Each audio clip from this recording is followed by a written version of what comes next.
Hi, everyone. This is Mickey, and welcome to the Wise Fool podcast. Settle in and get ready for another great story. This one is called The Night the Fire Hesitated. In the city of Valencia, the streets come alive every spring. Music fills the air. The smell of sawdust and sugar drifts through every corner, and towering figures, some as tall as buildings, rise in the plazas. They're painted in bright colors, shaped like people, animals, and scenes that make everyone laugh, think, or stop and stare. And then, at the end of it all, they're burned. This is Las Fallas, a spring festival that began centuries ago when carpenters burned leftover wood at the end of winter.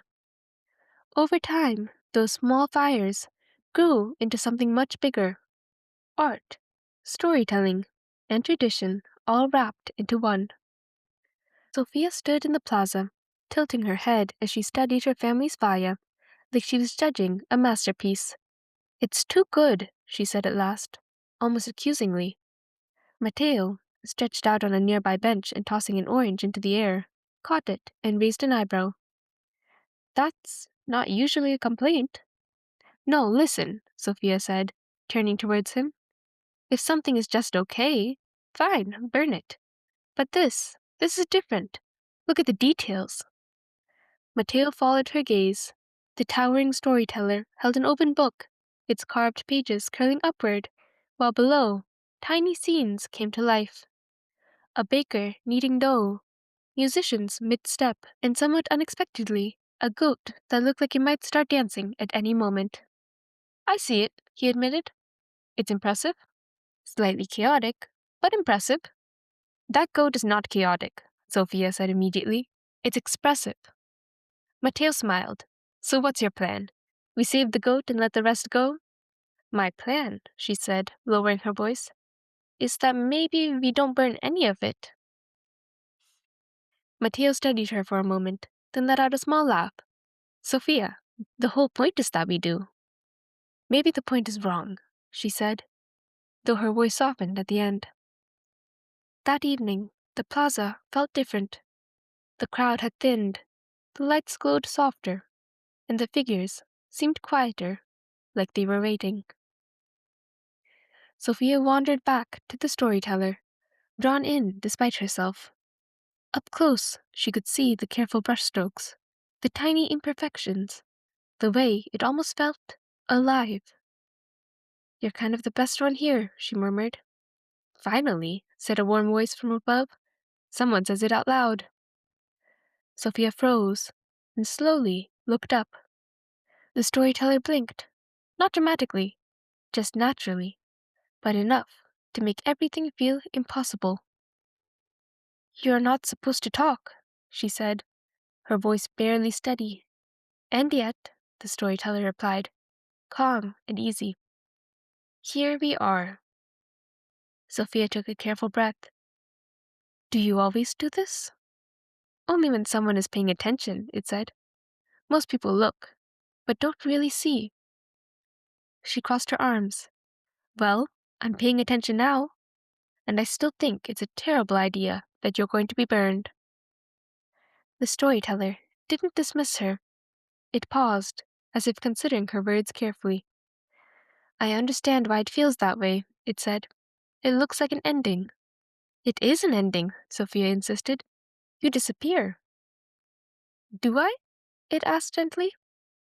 She hesitated. "You're made of wood. Fire doesn't exactly miss things." "That's true," it said. "But I'm not just wood. I'm a story. And stories don't end the same way objects do." The next day, Sophia tried to explain it all to Mateo. "So," he said after listening, brushing sugar off his fingers, "the giant wooden storyteller talked to you. And instead of begging for its life, it's okay with being burned?" "It's not just okay," Sophia said. "It understands it." Mateo tilted his head. "Understands what?" "That it's supposed to burn," she said, "which makes no sense, because it's amazing. It should want to stay." Matteo shrugged. Maybe it is amazing because it doesn't. Sophia frowned. That doesn't make sense. Think about it, he said. If it stayed forever, people would stop noticing it. But because it doesn't, everyone pays attention. She didn't respond, but the idea stayed with her. That evening, she returned again. I talked to Matteo, she said as she approached. And? The storyteller asked. He's being annoyingly reasonable, she admitted. The storyteller gave a soft, knowing hum. That sounds like him. Sophia looked up at it, more serious now. Why don't you mind? She asked. If you know what's coming, why don't you try to stop it? The storyteller was quiet for a moment, and when it spoke, its voice carried a calm certainty. Because this is what I was made for, it said. Not just standing here, being admired, but what comes after. Sophia frowned slightly. You mean the fire? Yes, it said. The fire is part of the story, not the end of it. But you still disappear, she said. I change, it replied gently, and in doing so, I make space for something new. It continued. In Las Fallas, everything is built knowing it won't last. And that's what makes people look closer, laugh louder, and remember longer. And next year, something new begins again. Sophia thought about that. So you're not upset? The storyteller's tone softened. I'm part of something bigger than staying. When La Crema, the final culmination of Las Fallas, arrived, the entire city seemed to hold its breath. Fireworks cracked overhead, music filled the air, and the crowd gathered around as flames were lit. Matteo nudged her. Still want to save it? Sophia shook her head slowly. No, I think I get it now. Dangerous, he said. You might start making sense. She rolled her eyes, but didn't argue. The fire grew, climbing the structure, reflecting in her eyes as she watched. For a moment, she thought the storyteller looked back at her. You asked the right questions, it said, its voice calm even as the flames rose. That matters. Sophia swallowed. And you were right too. The storyteller seemed to almost smile. That's how stories work, it said. The fire reached higher, and the figure began to fade into light and ash. The next morning, the plaza was quiet. Sophia stood in the empty space, holding a small preserved ninot her abuelo had given her, a tiny version of the storyteller, carefully saved from the flames. They save one every year, he said. It doesn't burn. Sophia turned it in her hands.